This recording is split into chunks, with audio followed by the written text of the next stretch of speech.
A paz do Senhor Jesus, amados e queridos irmãos, não poderia deixar de trazer uma palavra de Deus para o seu coração, porque eu já recebi da parte do Senhor.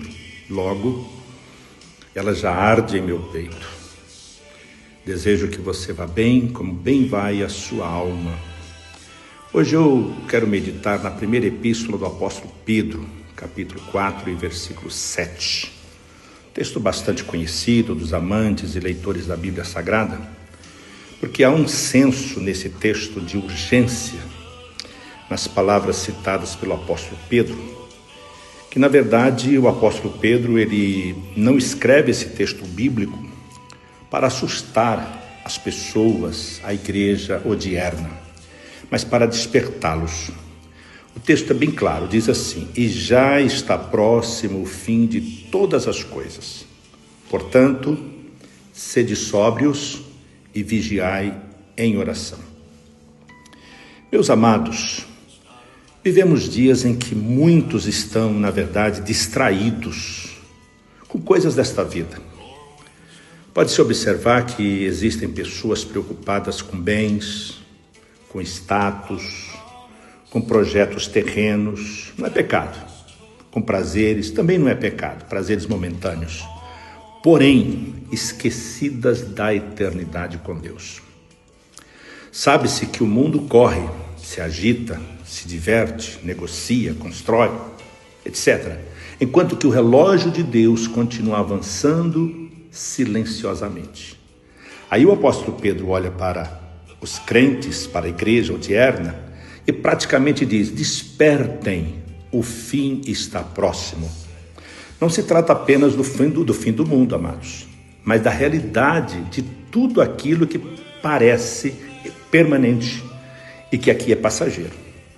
Casas passam, as riquezas passam, as belezas passam, o poder humano passa, e a Bíblia Sagrada mostra claramente isso lá na primeira epístola de Pedro, também capítulo 1, versículo 24, dizendo o seguinte: porque toda a carne é como a erva, e toda a glória do homem como a flor da erva. Secou-se a erva e caiu a sua flor. Embora, amados, somente uma coisa não passa: a palavra de Deus. Ela permanece eternamente. O próprio apóstolo Pedro, no versículo 25 do capítulo 1, ele diz: mas a palavra do Senhor permanece para sempre. E esta é a palavra que entre vós foi evangelizada. Diante desta verdade, queridos, o apóstolo Pedro ele apresenta duas atitudes indispensáveis para quem deseja permanecer firme até a vinda de Jesus Cristo. A primeira atitude é: sede sóbrios, ou seja, viva com consciência espiritual. E ser sóbrio, amados, não significa apenas evitar excessos naturais. Ser sóbrio é viver espiritualmente acordado. É não permitir que o coração fique embriagado pelas distrações deste mundo presente. Infelizmente, existem crentes, cristãos, que ainda estão dentro da igreja, mas já dormiram espiritualmente. Isso é fato. Eu digo infelizmente, porque perderam a sensibilidade de ouvir a voz de Deus. Já não choram mais na sua oração. Já não sentem mais o temor pela eternidade. Já não vigiam mais em suas atitudes. Todavia, queridos, devo lembrar-lhes que o que o Senhor Jesus advertiu lá no Evangelho de Lucas ainda está presente. Lucas 21:34, o Senhor Jesus foi quem disse: e olhai por vós, para que não aconteça que o vosso coração se carregue de glutonaria, de embriaguez, dos cuidados da vida, e venha sobre vós de improviso aquele dia. Perigoso. O problema dos últimos dias, amados, não será apenas a perseguição contra os cristãos. Será a distração espiritual. Repito, a distração espiritual. O que já está acontecendo, infelizmente, onde muitos não cairão por perseguição, mas cairão fatalmente por esfriamento espiritual. Amados do Senhor que me ouvem e me assistem, o inimigo, o diabo, ele não precisa tirar ninguém da igreja imediatamente. Basta simplesmente fazê-lo perder a vigilância espiritual. Isso já será o suficiente para se tornar um infelizmente, desigrejado. E ser sóbrio, amados, é viver lembrando que o Senhor Jesus Cristo pode voltar a qualquer instante, a qualquer momento, seja pelo arrebatamento da igreja, ou até mesmo individualmente a qualquer um de nós através do fenômeno morte. Quem é que pode dizer que tem a sorte de viver eternamente? E ser sóbrio ainda, amados, é escolher santidade, mesmo quando o mundo chama isso de exagero, de cafonice, de ser retrógrado, ser quadrado. É isso aí. Ser sóbrio, amados, é entender que a nossa pátria não é aqui. O apóstolo Paulo, escrevendo aos Filipenses, capítulo 3, versículo 20, ele declara enfaticamente: mas a nossa cidade está nos céus, donde também esperamos o Salvador, o Senhor Jesus Cristo. E a segunda atitude indispensável, queridos, para quem deseja permanecer firme até a volta de Jesus Cristo é: vigiai em oração. Pois quem para de orar, fatalmente começa a cair. Notem que o apóstolo Pedro, ele sabia o que estava escrevendo, porque ele mesmo falhou nisso. Lembra lá no Getsêmani, quando o Senhor Jesus disse em Mateus 26 e 41, Jesus disse: vigiai e orai para que não entreis em tentação. Na verdade, o espírito está pronto, mas a carne é fraca. Lembra desse texto? Pois bem, os discípulos que acompanharam o Senhor Jesus dormiram, inclusive o próprio Pedro. Como resultado, pouco tempo depois, a gente vê que Pedro negou o Senhor Jesus, 3 vezes. Logo, queridos, quem abandona a vigilância espiritual, abandona a vida espiritual. Por isso que a oração não é um detalhe da vida cristã. A oração é sobrevivência espiritual. Pois é justamente na oração, queridos, que discernimos os perigos invisíveis que nos cercam.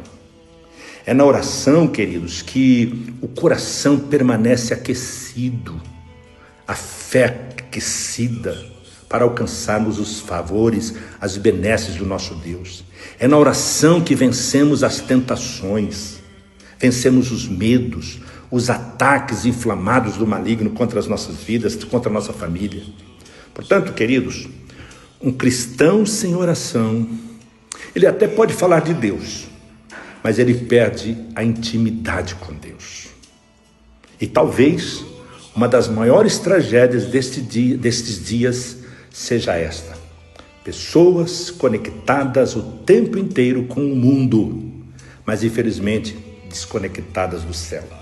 Razão pela qual, queridos, nos adverte o apóstolo Pedro severamente: o fim está próximo. E eu pergunto, como estamos vivendo diante dessa realidade? Perceba, amados, que o próprio apóstolo Pedro, ele não está pedindo que se desespere. Ele simplesmente está alertando e dizendo: preparem-se. Ele está falando de preparação.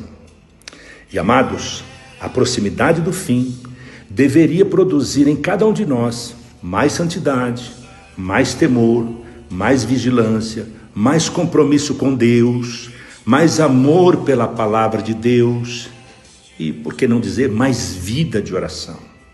Quando lemos no Evangelho de Mateus, capítulo 24, versículo 42, o próprio Senhor Jesus, ele declarou o seguinte: vigiai, pois, porque não sabeis a que hora de vir o vosso Senhor.